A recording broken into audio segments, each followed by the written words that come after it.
Hello, I am Han Ju, Chairman of the ASEAN Institute for Policy Studies.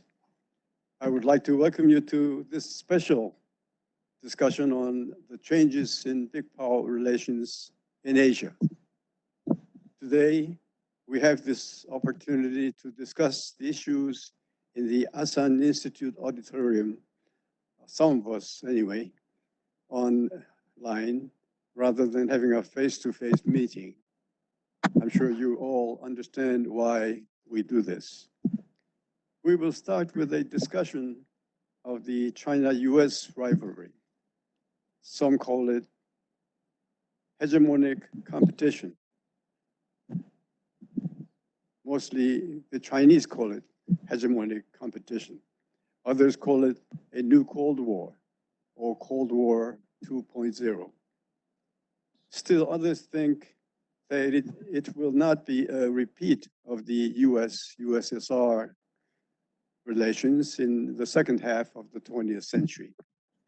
The reason why some are reluctant to call it a new Cold War is that, one, there is no explicit ideological rivalry. Two, there is not yet a military parity. Three, they are economically very interdependent. And four, the alliance or bloc division is not as explicit and clear-cut as before. In any case, what is happening is very worrisome because the world is facing serious problems that require cooperation, not quarreling between the major leading powers. Problems such as economic downturn, arms race, global warming, and now pandemic. We want to know why the two big powers are feuding. You may call it Cold War or Cold Peace, but it will continue, and for how long is a question. Will the mutual acrimony get worse, or they will find the wisdom and courage to mend the fences? We will be particularly interested in the spillover effect of the feud on economy, security, health, and well-being of the peoples of the two countries and the regions as they belong to. I will ask the panelists, each one, whom I will introduce presently, to speak for about 4 minutes with emphasis on a question or issue related to the China-USA competition between the two powers. Let me first introduce the participants briefly. Speaking in Washington, D.C., we have Dr. Edwin Feulner, Chairman Emeritus of the Heritage Foundation. In Singapore, we have Ambassador Ong Keng Yong of Nanyang Technological University. In Tokyo, Japan, we have Ambassador Ichiro Fujisaki, President of Nakasone Peace Institute. On my left here in Seoul, Korea, our Professor Choi Byung-il of Ewha Women's University and Professor Jeong Jaeho of Seoul National University. First, I would like to invite first Dr. Feulner in Washington, D.C. to talk with emphasis on the question of whether the reason for Sino-American competition or quarreling is structural or inevitable, or leadership characteristics, that is, Mr. Trump and Mr. Xi Jinping. Do you think the dispute is inevitable, whatever the reason is? They seem to be getting along well at the beginning, but what happened? And what is going to happen? Dr. Feulner, you're on. Thank you very much, Ambassador Han. It's a great pleasure to see you and my friends at the ASEAN Institute, as well as our longtime friends at the World Knowledge Forum. And we're all of us, I'm sure, are so glad that we're all here together, even though virtually and not in beautiful Seoul. The U.S.-China relationship, it certainly has had its ups and downs. Right now, it's in one of those downs, really down. Whether we're talking about the economic relationship, where frankly the United States has expressed its own views very strongly in terms of intellectual property rights being violated by Chinese trade partners.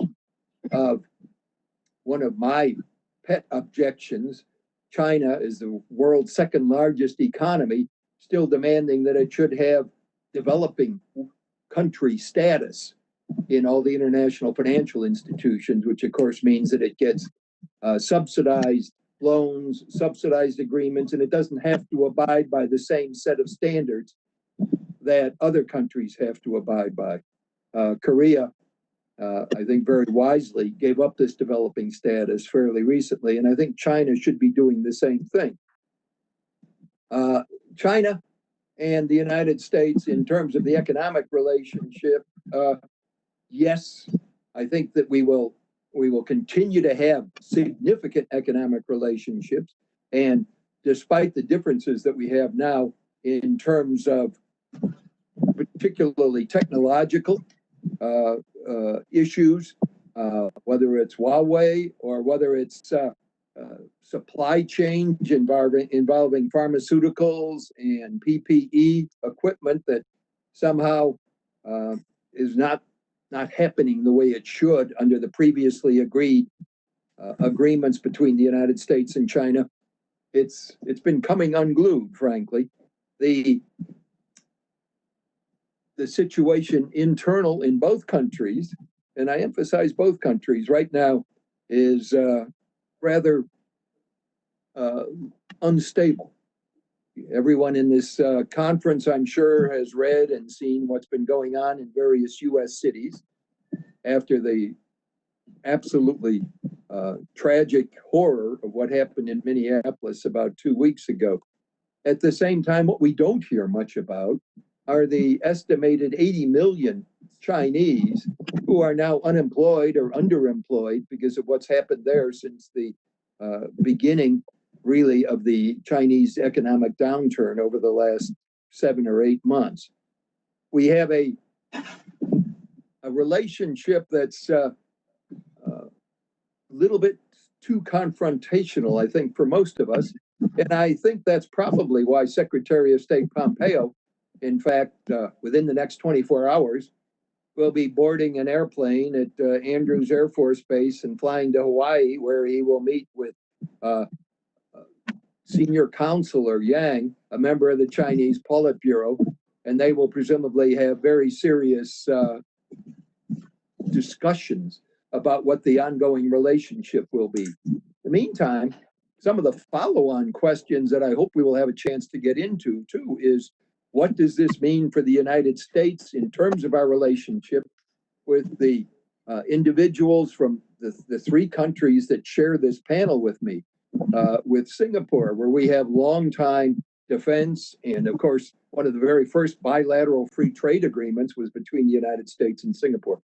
With Japan, our longest peacetime ally in all of Asia, and with, of course, the Republic of Korea. And as I've said, and my Korean friends have heard me say this before, when it comes to dealing with China, we have to have Washington, Seoul, and Tokyo all very much on the same wavelength. And I hope that as a result of this discussion this evening, or this morning in Seoul and in Asia, that there will be ways that we can look forward to how we can keep ourselves and our policies closer together as we look to the future. So thank you very much, Ambassador Han, for giving me this opportunity. I look forward to hearing from my friends and colleagues. Well, I'm sure there will be many questions and comments as we go along. For now, let me just take the opportunity to ask you one very simple question. There is an acronym called EPN, the Economic Prosperity Network, And not many people know what exactly it is, but we know that the Chinese are not very happy with that concept. Can you explain what it's all about?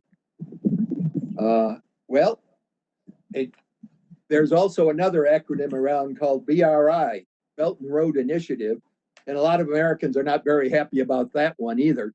And so I think that the idea of alternatives, the Belt and Road Initiative and Chinese global expansionism is something that I hope everyone on the conference call today will be able to get together and discuss and hopefully come together on. Thank you very much. I'll go to Ambassador Ong Keng Yong in Singapore. Do you think economic interdependence, which is very heavy between the United States and China, will ultimately make them, the United States and China, despite their threats with tariffs that the United States can levy on China and US national treasury bonds that China owns, that interdependence will make up and become, make the two countries to make up and become good friends. Thank you, Ambassador Han. I would say that definitely the two sides will have to decide how they are going to conduct their relationship in view of this economic interdependence, as you mentioned. But the interdependence is not just the economic and finance factor. There are also other considerations. And over the next few months, I think the leaders on both sides will have to ask themselves, can their relationship continue to be knocked around with all these political and other kind of tactical doing and flowing, as we say? Overall, I feel that the interdependence of the two countries, whether economic, social, and otherwise, has to be considered also in the context of their impact on the rest of the world. It's easy to say I depend on China for the buying and selling of treasury bond in the United States, but the other countries around the two big powers are also interdependent in their own way and also vis-a-vis China or vis-a-vis USA. And if the difficulties in the relationship between China and USA continue, all these other states that depend on the healthy economic condition or healthy political relationship in China and US will also suffer. And all that will have a consequence on United States as well as China. So I think after the politicking and after the posturing, both sides have to really look at their relationship in the context of the bilateral impact as well as the global impact. And in that respect, we are hopeful that both sides will have to calm down and find a way to coexist. Yes, there will be competition with regard to business, with regard to technology. There will be discomfort with regard to what one side would do and one other side will not accept. But hey, this is the normal situation in a multipolar world, and we all have to learn how to live with it. But we cannot go for the extreme position. Yeah. So this idea of interdependent is not just between the two powers. Their impact on the other countries in the world, on other issues in the world, will be tremendous. So I hope that the coming months will see a better relationship. And as Mr. Feulner has mentioned, yeah, Secretary of State Mike Pompeo and Chinese State Councillor Yang will be sitting down and talk about this, and I hope that they can come to a bit more understanding. Yeah, it's okay. We can have a boxing match. We are entertained by all the activities inside the ring. But as we see in the boxing game, you cannot box outside the ring. You must stay within the ring. Yeah. So within the ring, it can be managed by the referee. Who is the referee? In this case, I think the world opinion, the well-being of the global community will have to try to keep this contest within the ring. And if it is within the ring, the boxer will get out of the ring. They still have a place to go. They still have a home to go. The rest of us who are watching on the ring side, we also can feel safe and secure after the boxing match is over. Since I come from Southeast Asia, allow me to say a few words about how we see these interdependence in the Southeast Asia region. ASEAN is the organization for the Southeast Asian countries. We have 10 countries in ASEAN. It's often mixed up with ASEAN, yeah, ASEAN Institute. Yeah, so we always have to talk about ASEAN as a regional organization of 10 countries. Currently, we are all confronted with this choice. Should we be more friendly towards our immediate neighbor, which is China, or should we continue our relationship with the United States of America, which have been around in our region for many, many decades? And in many ways, the United States has helped the Southeast Asian region to grow, to be the prosperous of countries that we see it today. So in our region, we always say it's not easy to have your neighbor as your friend. Yeah, yeah. But we like the idea that we have seen in the past decades. United States is a bit far away, but the U.S. Navy, the U.S. businessmen, the U.S. investors are in our region, and the relationship in business and economic arena between the Southeast Asian country, ASEAN countries, and the United States is very significant. But China today is a major trading partner of every ASEAN country. Yeah, in fact, it is the top trading partner for every ASEAN country. And many of our Southeast Asian countries share common land and sea border with China. So it is something, as what you call in America, or say in America, too close for comfort, yeah. But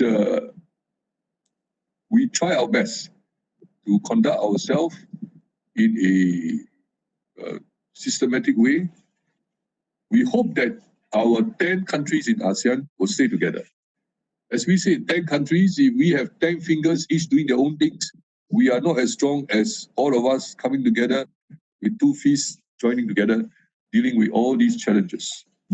So we hope that this interdependence between the United States of America and China will find a way to accommodate the interests of both powers, and working with the rest of us in ASEAN, we can contribute to a certain degree of predictability, stability. For business people, for investors, certainty, to be able to know what will happen and how they can respond to the development. This is very, very important. So minimally, we hope that, yes, you can continue to compete and you can say, I don't like this, I like that, or whatever, but at least give us a certain stability. Yeah. it's fine to be quarreling. Men and women, they quarrel in a marital relationship, but very rarely do they sort of walk away after a dispute in the home. Of course, nowadays divorces are common, but by and large, we all learn how to accommodate with one another. So, ASEAN countries, we try our best to foster a coexistence, and we hope that going forward, both China and the United States, working with countries like Japan, Republic of Korea, will all contribute to a foreign policy of words and foreign policy of deeds that bring two sides together. Thank you, sir. Well, thank you, Ambassador Ong. Unfortunately, we don't have a Chinese colleague among us in the panel. And if I may, I might ask you not to represent China, but you can instruct us what the Chinese complaints vis-a-vis the United States are main dissatisfaction. What do they want the United States to do or not to do? Well, I think the important thing going forward is that accept the situation that both sides have to work together. We cannot say that the view of one or the action of one should be the deciding factor. The fact is that we are all in a very global village, as I would like to put it. What we do in one place will affect the other guys in the other place.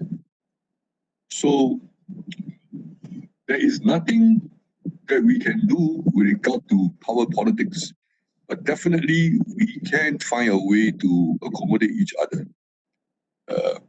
For us in Southeast Asia, we feel that the dialogue and the discussions that have been going on, particularly in promoting what we call the multilateral trading and the free flow of capitals and goods and people, should continue.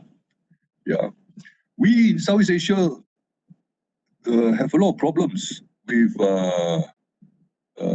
China in the South China Sea. Yeah, but we try to keep the dialogue going. We continue to find ways to engage each other. And actually, the international system has developed many different kind of mechanism to allow competing powers to sit down, organize their respective position, and come to some compromise. So ASEAN will continue to engage the Chinese and the Americans to bring them to discuss things with the regional countries, and hopefully, yeah, we can find a very peaceful way of dealing with some of these issues. I think we will talk about technological competition between China and the United States. Yeah, in ASEAN we are confronted with this because with the 5G, we are now pressured to take one system from one power or stay with the other power that we are accustomed to. However, going forward, we have to find a way to say, well, nationally, we need this kind of technology, and we don't have to be exclusive. Yeah, there is enough out there for all of us to share. And in the case of the 5G, what we can do is to maybe find a way to utilize this new technology at different level of our national system. Yeah. But my basic point is that we can accommodate each other.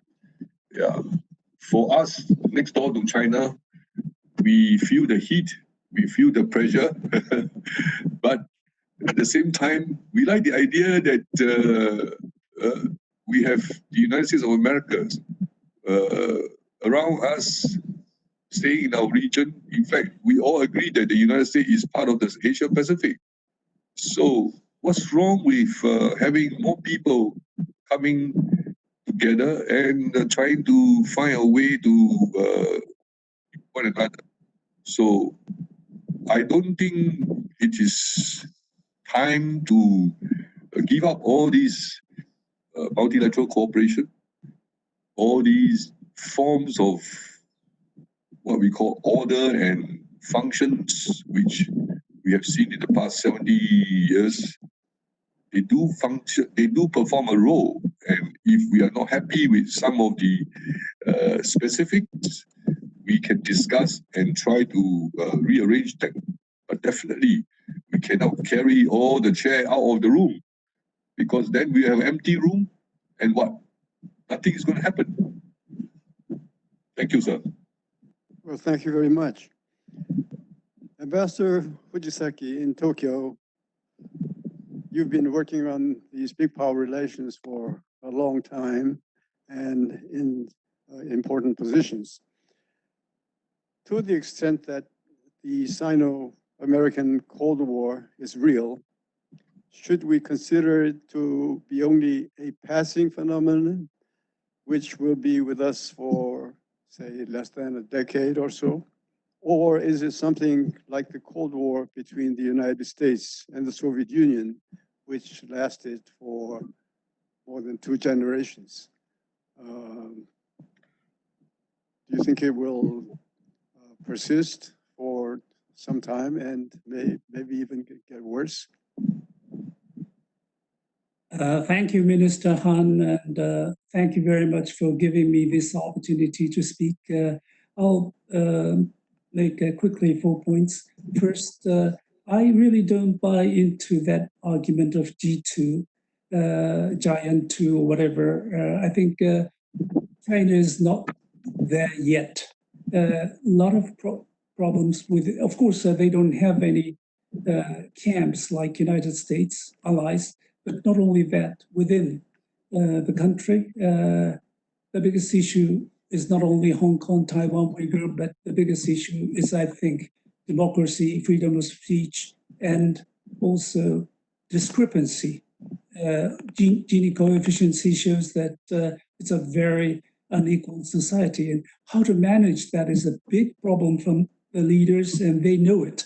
So they would take sometimes rather aggressive attitude towards others because of that, and try to encourage nationalism. And that we have seen. And I sort of remember in 1970s, we were told by American professor that Japan is as number 1. Harvard Ezra Vogel. Didn't happen. That's point 1.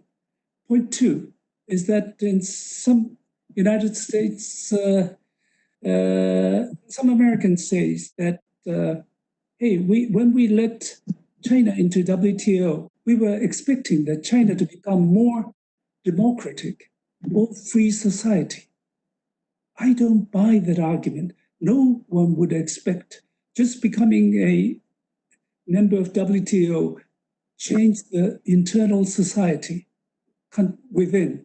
The reason I think Americans were not challenging China directly was at the time, they thought there's no way to do it. And so I think Americans didn't push China, but tried to make TPP or try to fortify relations with India or whatever and try to go around. But Mr. Trump challenged China directly for the first time and tried to move the big mountain and or the Great Wall. And the Great Wall moved a bit. So then everyone is now saying that, hey, I'm really thinking that we should have moved China. And everyone is now tougher, especially in the election year. But it's really this last 3 or 4 years that really happened. That's how I've been observing. The third point is that I think the COVID-19, this coronavirus, was a great opportunity for China to have taken advantage to change the world order. But it failed to do so. The simple reason is that Joe Nye's word of the best propaganda is not propaganda, is not appreciated by Chinese leadership. And China has tried to sell their contribution too much. And I think that has caused Europeans to say, why it started from you, and why are you saying that we have to express gratitude? And that kind of very not very smart diplomacy has, I think, given China a place where she is now, and she has lost a golden opportunity. Fourthly, I think more directly answering to your question, Minister, I think United States, if the leadership changes, I think they'll change the strategy.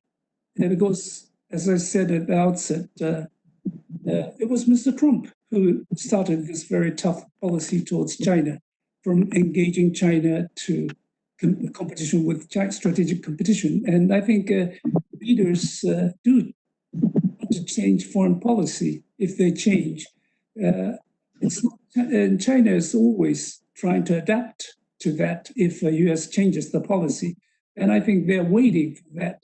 Now, I think Mr. Trump, I think Ed Feulner is there, so he should be talking about American policy, but Mr. Trump is sort of having a dual stance. One is to try to bash China and during the election year, but also he has to show the fruit to farmers and other American businessmen that he got so much from China. So his message is always twofold. Now, China is just waiting what would happen. And then if Mr. Biden comes in, I think his policy would be very different. And I think we all have to adapt to that. And I think, but anyway, even in that case, I think the policy of alliance will not change. But how to manage China relationship could be very different. Maybe the basic strategy will not change, but the how to perform it could be changed. So I'm always telling my Japanese friends, don't think that this will continue forever. It could change.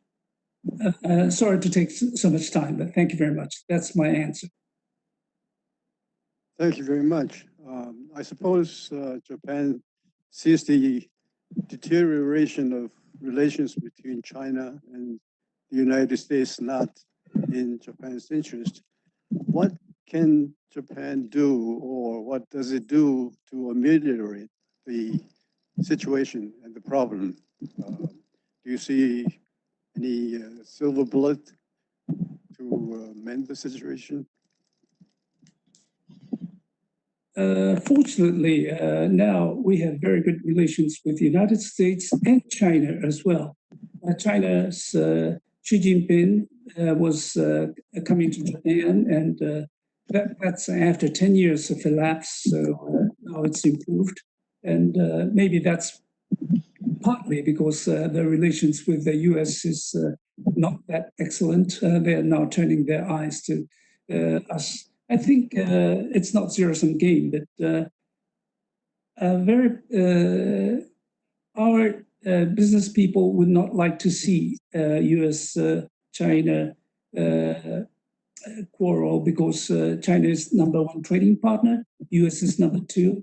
But still, I think we are sort of not caught in between. We are clearly on US camp, because our strategic relation is United States, and people's thinking is with the United States. Our political structure, democracy, freedom of speech and everything is United States. So we are with the United States. But to the extent if the relations would become calmer, I think that would be welcome. And what I think Japan should do and Japan can do is not to sort of make the situation complicated and try to push the envelope too much and try to antagonize China and just see what will happen. Thank you very much. Now I will turn to Professor Choi here in Korea. One area in which the Sino-American Cold War seems to be manifesting itself is in the area of trade. What is the state of trade relations between the two countries now? How is the trade related to their respective internal politics?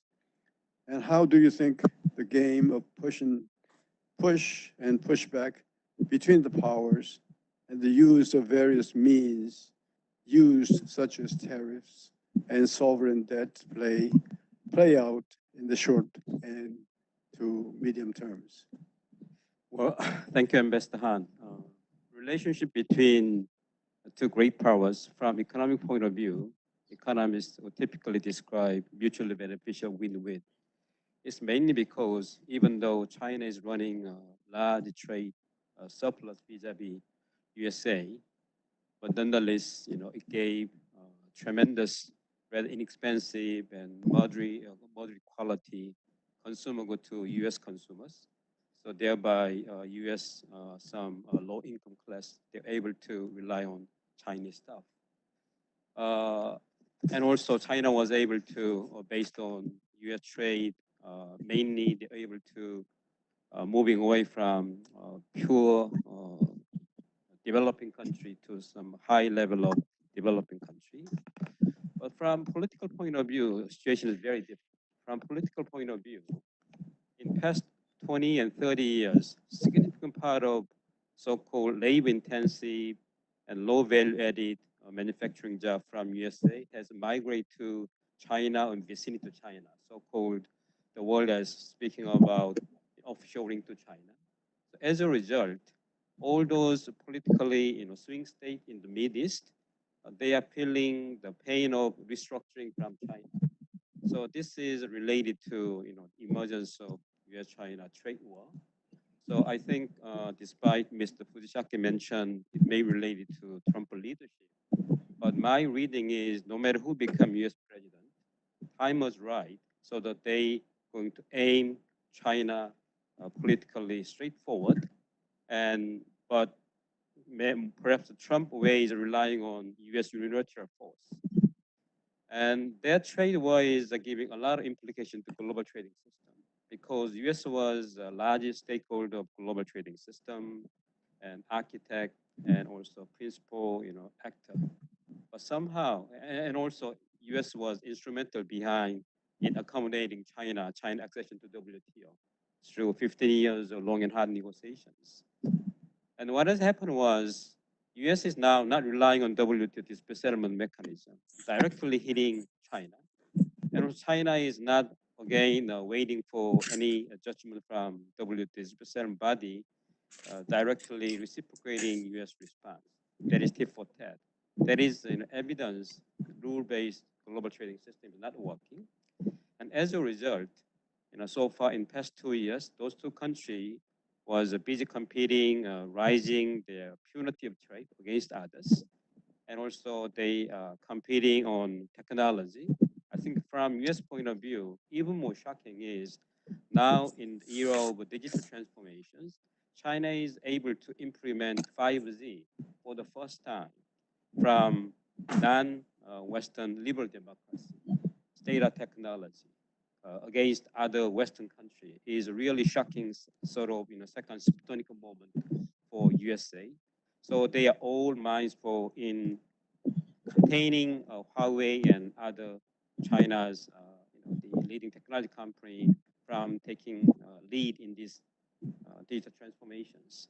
So this is not simple trade war. This is a technology war, and also in relation to talent war and information. If you remember, this is the contest between open society versus surveillance society, and where information access is always possible in open society, plural society. On the other hand, surveillance society, you don't have that much freedom of association and speech. So that means, even though it is taking on auspice trade war and economic war, in essence, I tend to believe this is power struggle, power competition. In that regard, that this will take a long time. I think at the end of the day, there are only two possible outcomes. One is either one power is going to dominate the others at the end of the point, or they decide to coexist for regional period of time. So I see only two outcomes. And in the meantime, we'll see a lot of hiccups and chaos. And even though there will be some peace, but that is going to be temporary ceasefire. So because this is not simple trade war, this is sort of strategic competition for hegemony, especially in this region. From layman's point of view, if there is a tariff war and the American products, especially food and agricultural products, to export to China is reduced, then is disadvantageous politically to the U.S. government. Why does the U.S. Do this under this kind of situation? Well, from Trump administration point of view, tariff war is sort of the bargaining technique to induce China to bargaining table. They also understand raising tariff is hurting to their borders and consumers. They realize, especially Midwest, best area for exporting pork and soybean, which is a very important exporting item. And China is strategically playing with that. So that means if you're looking from economic perspective, there's no reason this war should be lasting forever. But this is something beyond trade, economic interest, as I've been arguing. So for that reason, I think no matter who wins in November election in the USA, I think there's a structural difficulty because Chinese system is, well, a lot of Western leaders, as Mr. Fujisaki and Ambassador Ong mentioned, they thought by engaging WTO and by letting them trade and exchanging people and exposed to information flow, they thought China may be converging more or less to more soft power, as not hard powers, and more market-based economy. But it hasn't happened. So I think in a sense, the point of no return has passed. So, that is my view. Thank you very much. Now I'll go to Professor Jeong Jaeho, also in Seoul. Let me ask you a question on the dilemma or choice of third countries such as Korea and Japan as the two powers, the US and China, feud with each other.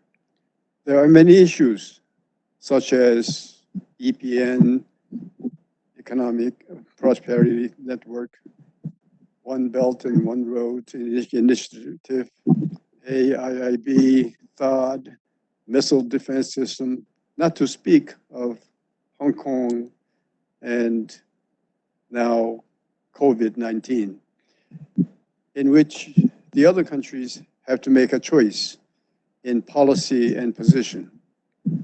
For countries such as Korea, which are even formal allies of the United States, what should be the guiding principle in the choice of their policy or position as the Chinese and the Americans do not agree and try to pull their friends and allies to their side. Thank you, Ambassador Han. Much of what I wanted to say has already been said. Let me just chip in the remaining 2 cents on US-China relations.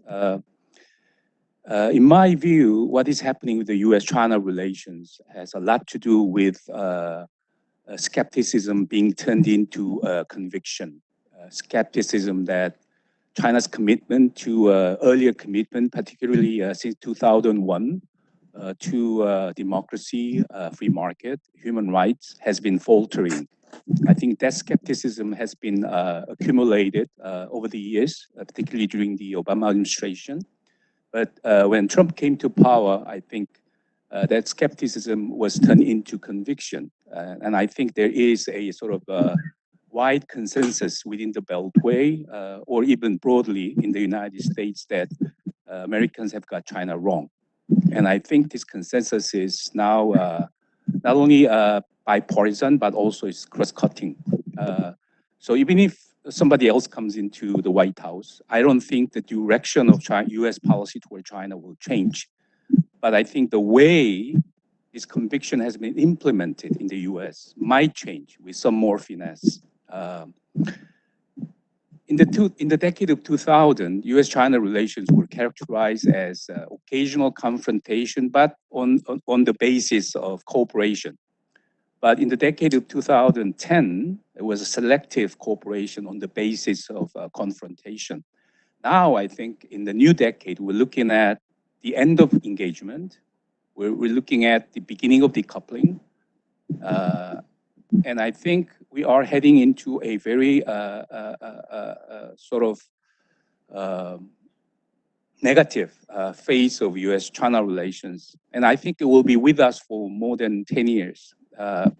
First of all, I think the gap between the US and China in terms of comprehensive national capabilities has been narrowing, although the rate has been slowing down in recent years because of China's economic troubles.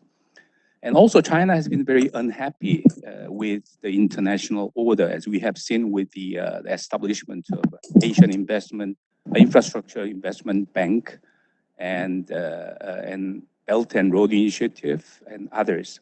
And also mutual perceptions between the US and China have been worsening. If you look at Pew Global Survey, Harris Interactive, and Gallup polls, there are 3 features outstanding. That is, American negative views of China are much higher than Chinese negative views of Americans. And American negative views of China have been rising, particularly since 2017. And finally, the American negative views of China are much closely aligned with the government policy these days in the States. And what is more alarming is the fact that the US and China lack what I would call the commonalities. Unlike the UK and the US and China doesn't share anything in terms of culture, history, language, religion, ethnicity, and the worldview, which could work as a sort of shock observers when something bad goes down. So in that respect, my take on US-China relations for the next 10 years would be more pessimistic than optimistic. And regarding the question of what third countries could do facing the dilemma of choosing sides, of course, 5-10 years ago, a lot of people said there is no need to choose. But I think choice has become inevitable these days because US-China confrontation and competition has become more intense. Of course, US and China will not engage in direct war because of nuclear deterrence, although I wouldn't say the probability is 0, because back in 1950, nobody expected China would participate in the Korean War against the nuclear superpower, the United States and the United Nations forces, but they did. So I wouldn't say the chance is 0, but very low. And I don't think the proxy war between the US and China is likely because China doesn't have an ally, unlike the Soviet Union. So the only choice the US-China could do is what I would call the third-party coalition or proxy competition. The US and China come to the region, ask regional states are you with us or against us? And that has become much more frequent, and the intensity of dilemma has also become very, very severe. Of course, I think, Ambassador Wong from Singapore has been known as one of the most skillful hedgers in the world. And I think even for Singapore, I think the room for diplomatic maneuvering will be increasingly limited. For instance, the 5G issue that Ambassador Wong mentioned, I think that sort of in line with the British model earlier, so that the core and periphery of the 5G system could be separately managed without compromising the security of the system. But now Britain has completely abandoned Huawei because that uncertainty has become too much of a burden in terms of national security. And in many other domains, East Asian states will face dilemmas. But I think in terms of hedging, I think it's not really a search for midpoint between balancing and bandwagoning.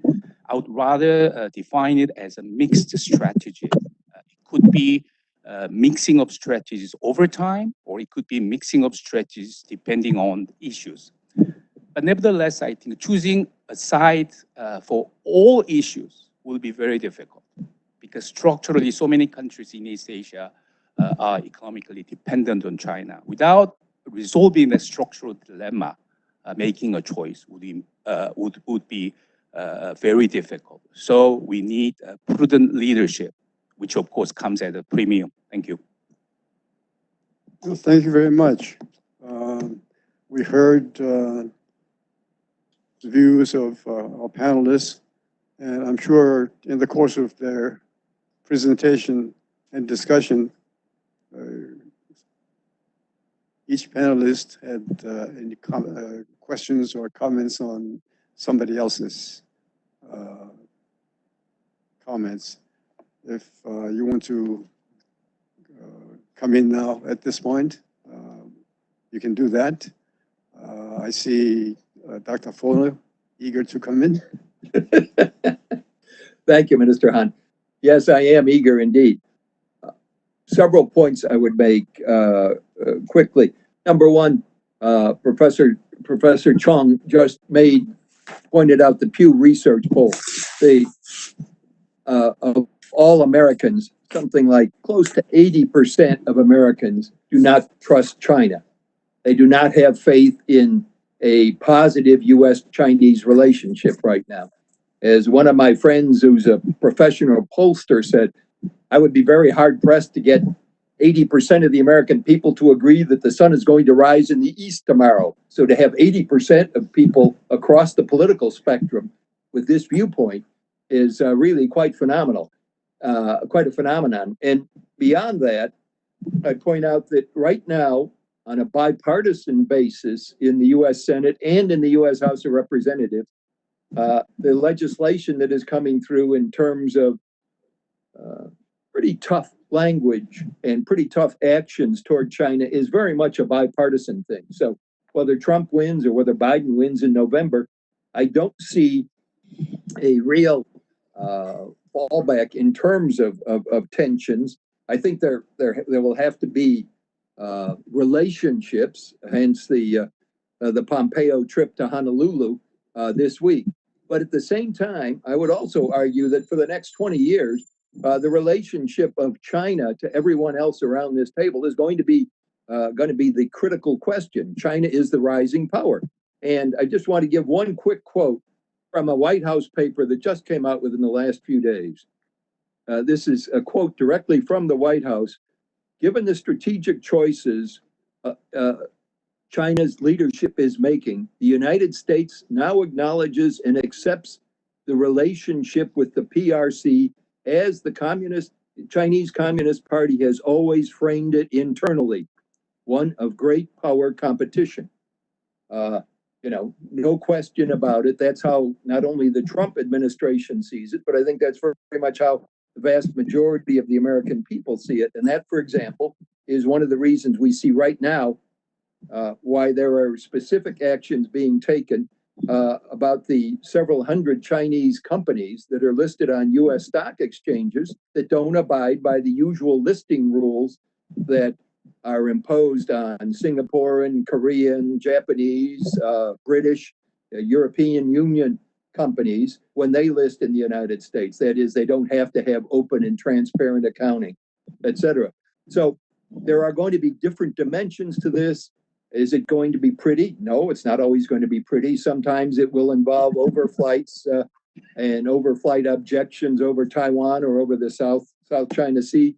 But in the meantime, this relationship is going to one that is going to pervade all of international relations. And right now, as I think about it, someone said to me, well, what about Russia? Russia is still a major nuclear power. I said, yeah, Russia is still a major nuclear power, but it has the economy of Spain. Russia, in terms of economic threat or economic challenge to the world, is really nothing. China is really something, not only to the United States, but to everywhere else in the world. Hence, our renewed relationships with India, with Australia, with Japan, with Korea, and Singapore, of course, and our friends in ASEAN. So it's going to be a new world, but it's going to be a fairly feisty one in Asia, I'm afraid. Did I see a signal that Ambassador Fujisaki wanted to come in at this point? Thank you very much. I think Professor Choi, Professor Chun, and Dr. Feulner all said that no matter who becomes the US president, basic animosity towards China will not change in the United States.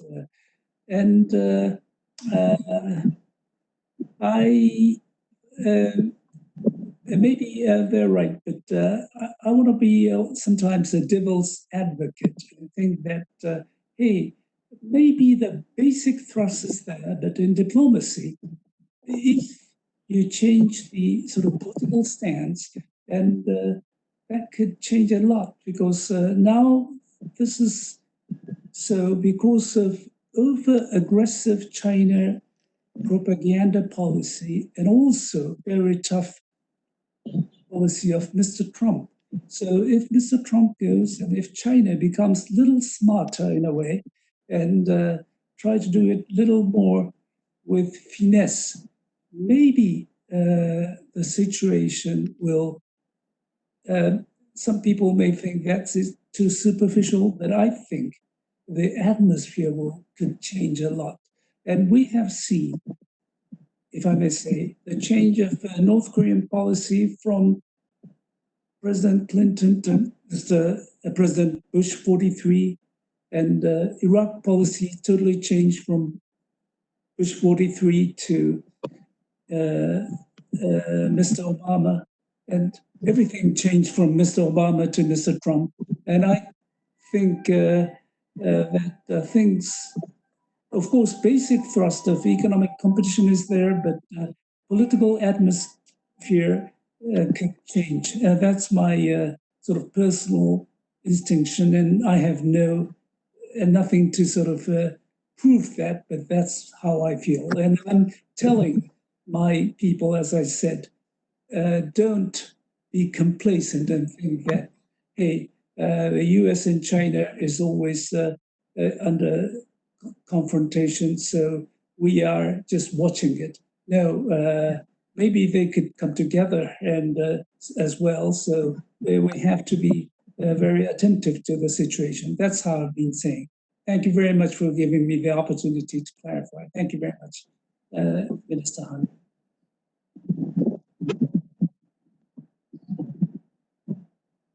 We've been, all right, Ambassador Ong. Yeah, thank you, sir. I wanted to ask Ed, when you look at the domestic opinion in the US, China has now been demonized. Yeah. But yes, there is a shift in the American opinion about China's role. Going forward, is there no hope that there can be a more reasonable acceptance of the Chinese performance in the international arena. I want to say that, looking at the international order, we don't have any alternative at this moment. And if we further damage what we have on the international arena, many of the things that we are relying on for economic growth, for social development, for human security, will all be put on hold. And that's not good for the rest of us. So I feel that there must be recognition that the interdependence of China and US is one thing, but the interdependence of the rest of the world on the well-being of this big power relationship is also important. I feel that somehow policymakers in the United States are so focused on dealing with the Chinese factor.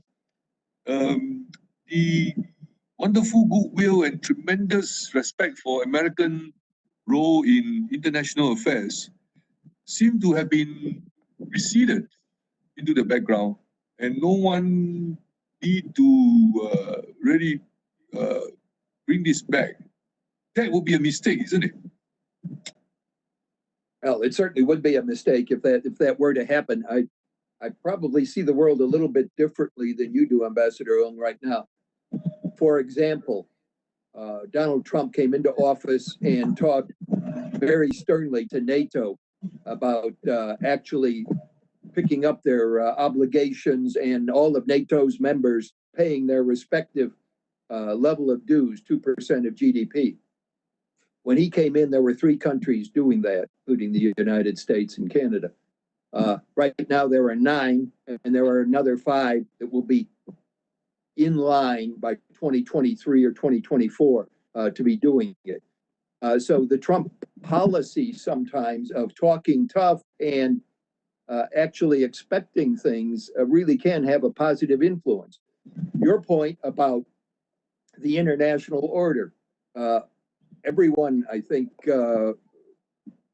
everyone on the panel, my own diplomatic relationship with the US government was rather limited, but I was a public delegate at the United Nations one year, and I managed to see the United Nations in action.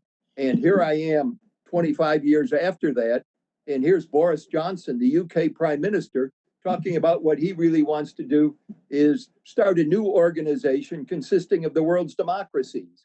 And how do we get the world's democracies to work together?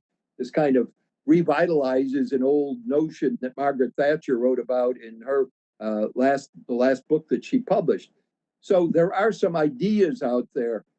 Does that mean that they're going to instantaneously change the UN or the WTO, or for that matter, the World Health Organization? No. But I think that we also have to look at them rather seriously. My dear friend, Ichiro-san, when you talk about what we expected from China when China came into WTO, and as you might recall, I was one of those strong advocates for that, together with my then counterpart at Brookings and every other think tank in Washington, virtually. But we didn't expect China to suddenly become a democracy, but we did think that in trade, at least, it would start living by the world's rules. Well, it doesn't, and it still doesn't. And so we're now kind of, I guess, in the United States, waking up to that fact and saying, hey, there should be alternatives, and we ought to expect everybody to live by the same set of rules. And I hope that's what will be the result and the final result of what the Donald Trump foreign policy has been, that he expects people to live by the same sets of rules. And whether it's NATO or whether it's WTO and the other international institutions, they all should be doing that.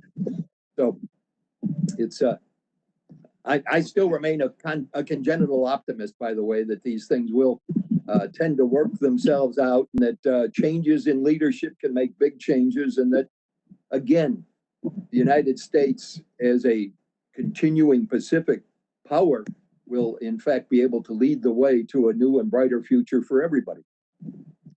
Well, in that connection, I would like to spend a little bit of our remaining time to talk about the effect on other issues of the deteriorating relationship between China and the United States. Specifically, I want to look into the issue of Taiwan and North Korean nuclear weapons. As the US and China quarrel, it seems that the Taiwan issue, which has been sort of a back burner for many years, until now seems to be coming to the fore. The North Korean nuclear issue, even as North Korea is reviving threats against becoming more provocative these days, there is not much evidence of any country paying more attention to the North Korean nuclear issue. So why do we have this kind of different results on different issues?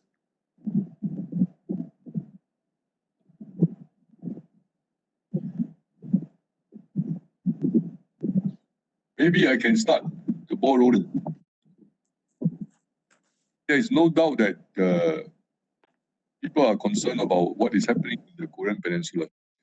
But the challenge that we have is that we really do not know what is happening on one side of the equation. And there is a lot of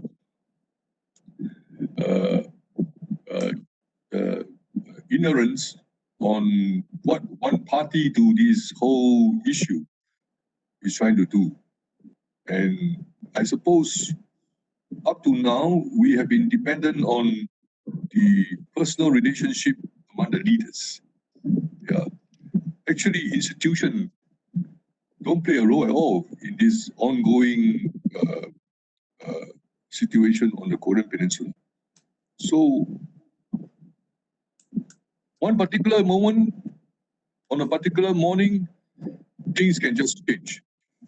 So, I don't know what we can do about this, but the only thing is people still believe that there is a chance for all sides to come together and have a reasonable, substantive understanding.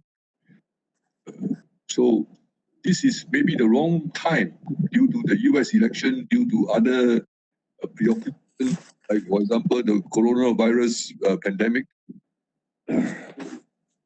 I suppose we just have to hold the ground for as long as we can and don't allow it to deteriorate until a point or below a point where we cannot come back.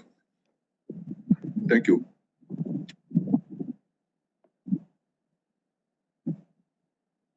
Okay, Mr. Chung. Let me say a few words about the impact on North Korean issue. I think North Korea is now in a self-imposed isolation, which I would view as the best opportunity to push North Korea on the nuclear issue. But because of the lack of cooperation between Washington and Beijing, we are missing out on this particular opportunity. I used to have this formula when the issue concerned is non-traditional security and the country concerned is outside Asia, the level of cooperation between the US and China is probably the highest. But North Korea is located in Asia. A nuclear issue is a traditional security issue. Therefore, US is not likely to cooperate, China is not likely to cooperate with the US on the North Korean nuclear issue. So I am pretty pessimistic on bilateral cooperation on the North Korean nuclear issue.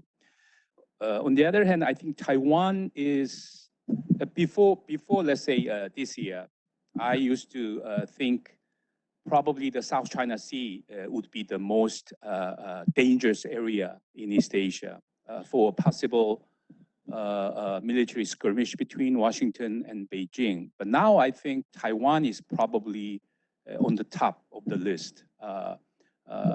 Since 2018, Trump administration has been meeting out a lot of measures announcements regarding Taiwan, including Taiwan Travel Act, and recently the Taiwan Allies International Protection and Enhancement Initiative, which is abbreviated as Taipei, and so on and so forth. And I think this effort would probably lead to a higher probability of a confrontation near the Taiwan Strait between the two powers. I'll stop there. Thank you. Thank you. Yeah, Professor Choi. Yeah, I'd like to briefly mention the case of Taiwan, especially in relation to economic side.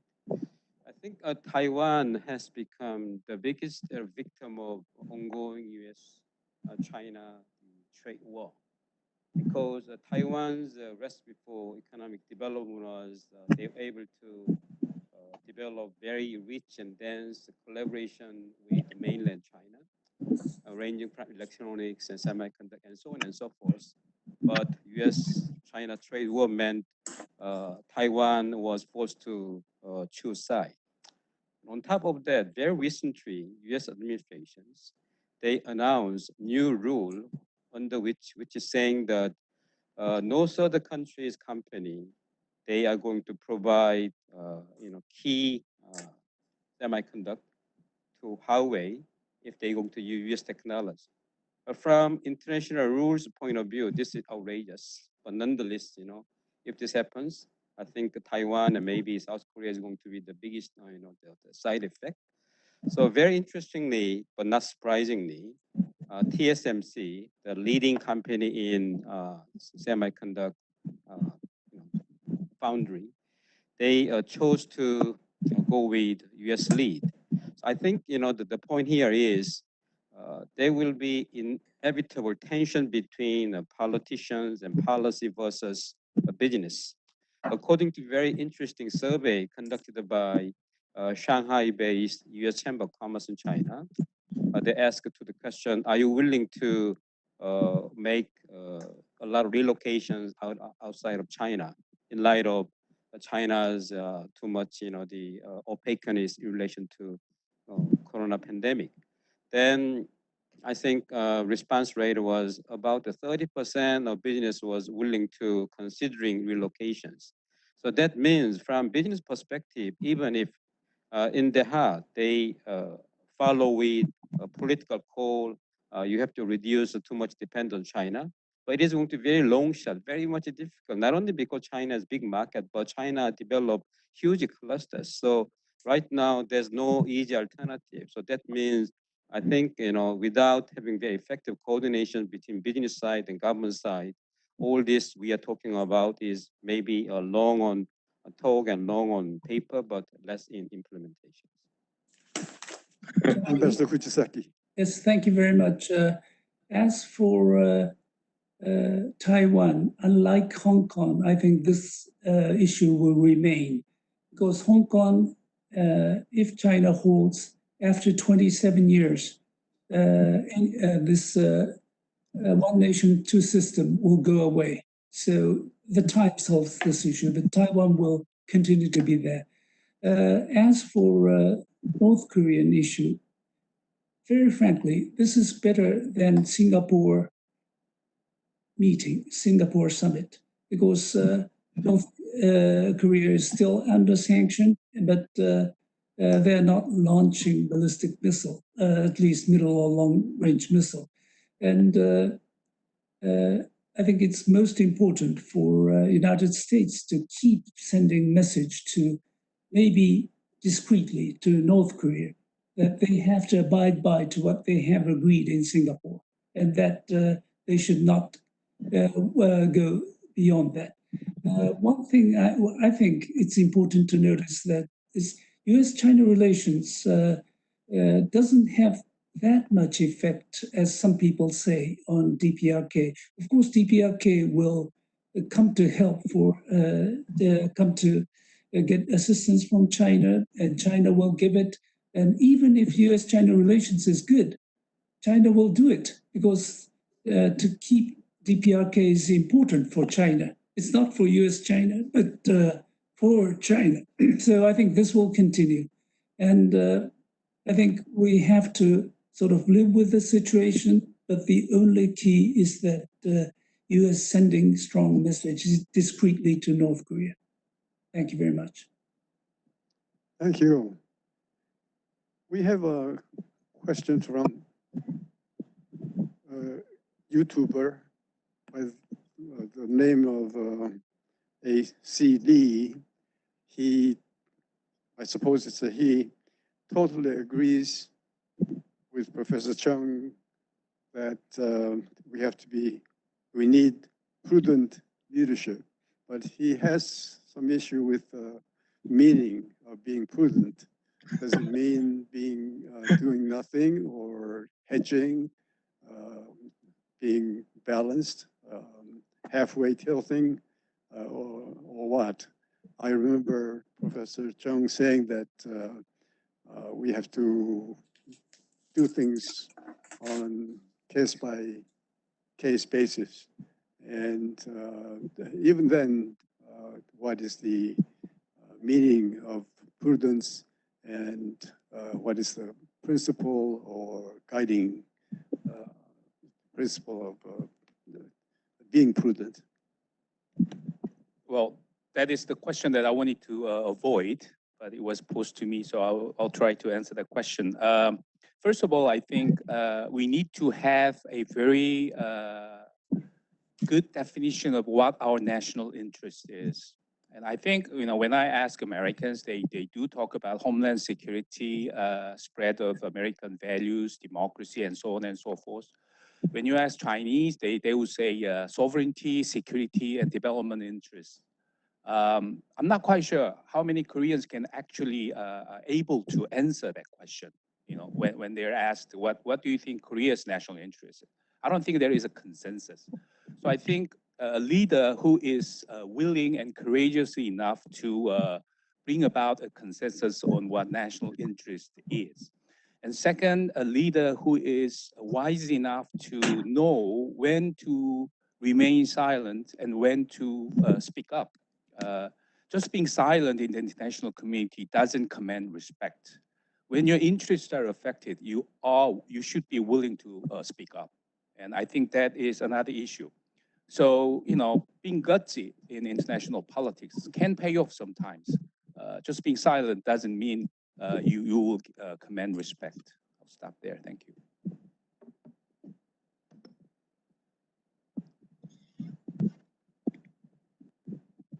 Thank you. Anybody else want to come in?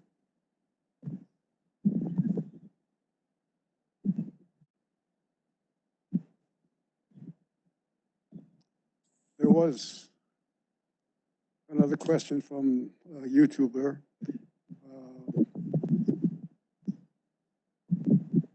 I suppose also he is talking about the possibility of clash of culture between China and the United States. Is this a feasibility? And if that happens, what is the solution to this? This is a too broad a question, but in relation to Huntington's view of clash of civilizations, he's talking about rather clash of culture, which is probably of a somewhat more specific, more smaller scale clash. And we may be experiencing just this. First, there was the Washington consensus. The Chinese were talking about the Beijing consensus. Now, the Chinese are trying to make their consensus more in control than whatever the US consensus has been, which seems to be losing its luster and losing its weight. Does anybody have any comments on this particular question? Yes, Mr. Ambassador Fujisaki. I don't agree with that clash of civilization. Huntington theory could be applied here. I think it's more a democracy, a free society, economic liberalism, and socialism, planned economy. And I think it's not Oriental culture versus Western culture. We are Oriental culture country, Buddhist country, 90% Buddhist country. But if the people are to choose between US and China, I think a lot of people would just automatically go to US. And I think it's not because of that culture thing, if I may say. It's more of the political system philosophy. Thank you very much. Thank you.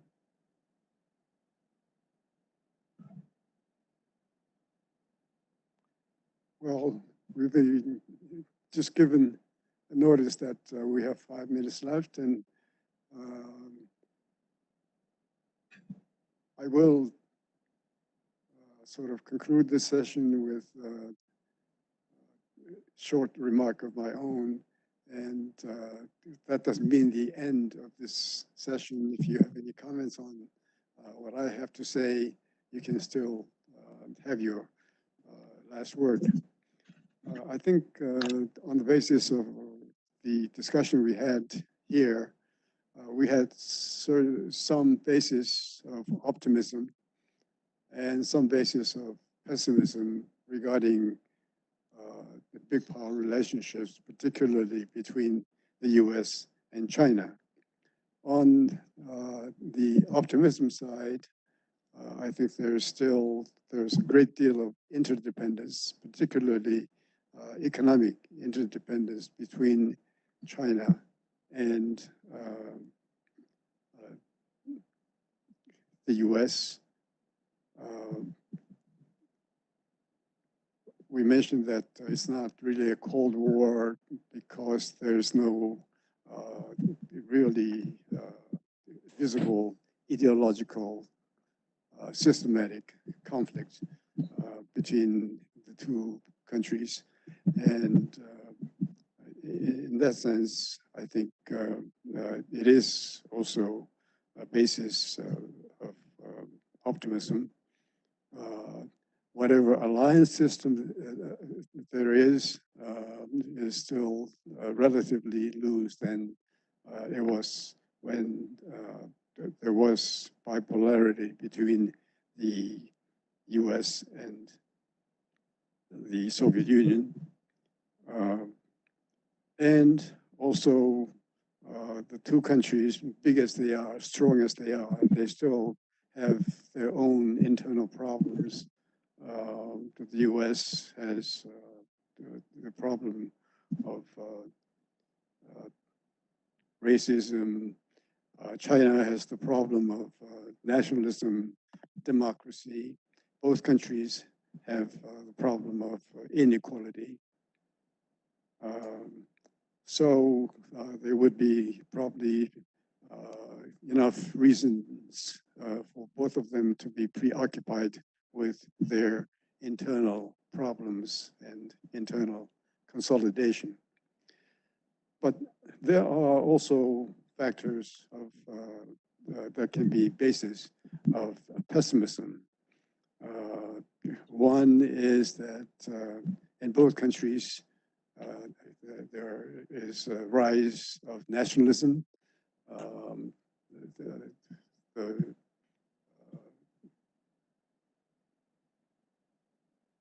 so-called MAGA slogan, which has which probably won President Trump his election, is reflection of emphasis on nationalism, and China always has emphasized nationalism as a basis of the government's legitimacy and power. And also, there is more tendency to establish linkage between external affairs and internal affairs in both countries. In the United States, election is a big factor in foreign policy. In China, of course, mobilizing and getting support of the people is the big factor in conducting its own foreign policy. And generally, there is no enlightened enough leadership that I can see, not only in the US and in China, but in most other countries as well.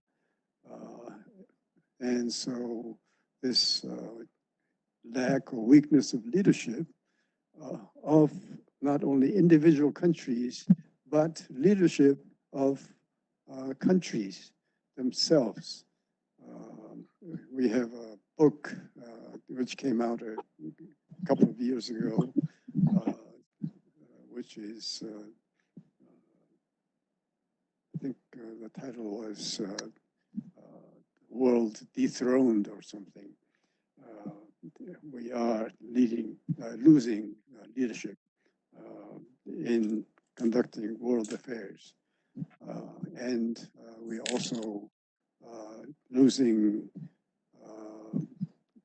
multilateralism and globalism in managing international affairs. So all in all, there is some kind of a balance, not necessarily in favor of optimism or pessimism, but there are both elements that will make us a little more expectant that things will get better, but also the danger that things will get worse. So this, I hope, will serve as my concluding remark of this session. But if any of the panelists would like to comment on what I had to say so far, please, you're welcome. We still have a couple of minutes left.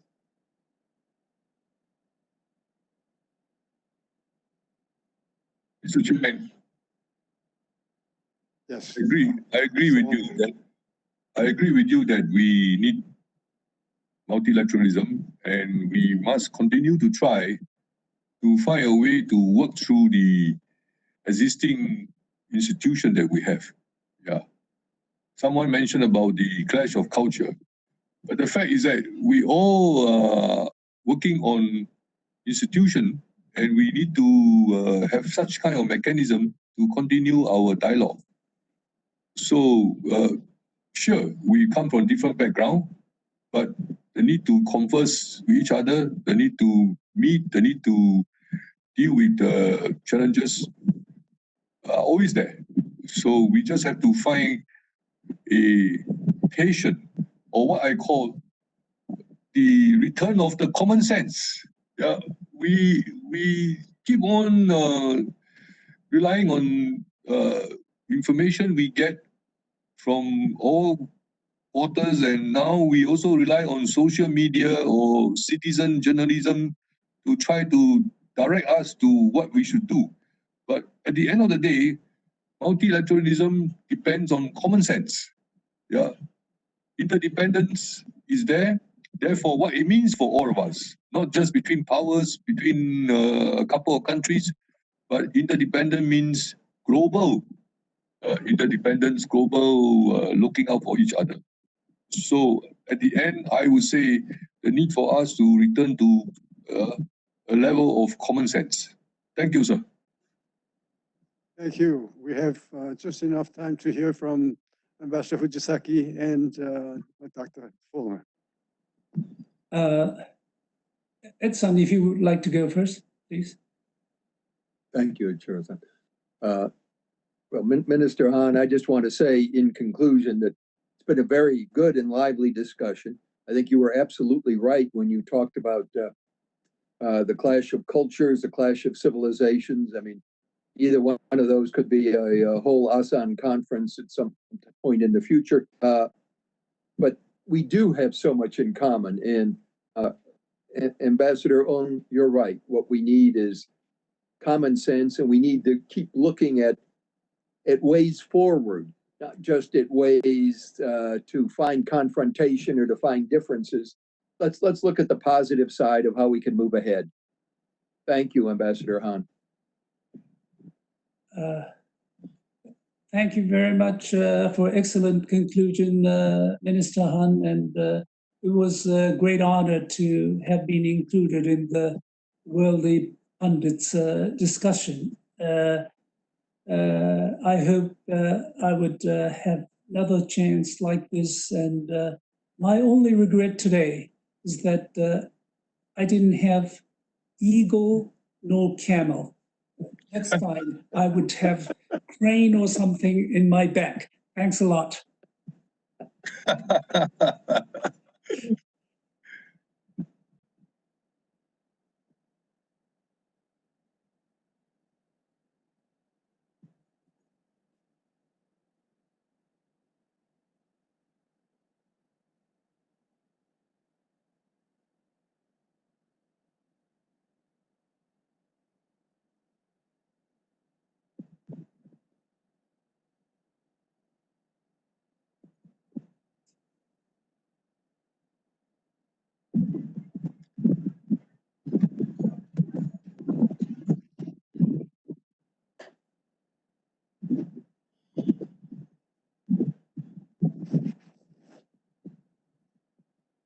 Well, time is almost, or actually up, but I was pressed upon to ask one question about the U.S. troop withdrawal from possible troop withdrawal from Germany and from the Korean Peninsula. Dr. Feulner, would you like to comment on this rumor or whatever? Yeah. That's going on. Speaking of long-time repeated rumors, among the people on this particular conference panel, I think we've been hearing this story in various iterations for the last 35 or 40 years. And I just say that I give it no more credence than saying it's a rumor, and I certainly don't see it on the horizon in terms of any U.S. policy decisions coming out of at least this administration, and certainly in terms of our keen relationship, both with Seoul on a bilateral basis and with Tokyo on a bilateral basis. Our presence in Asia is very essential to all of us, and I think it will be maintained. Well, thank you. Thank you, Dr. Feulner. Thank you, all the panelists, and thank you all the YouTubers and everybody in the world who have been watching this program. It has been very illuminating and productive. Thank you. Bye. Bye-bye. 감사합니다.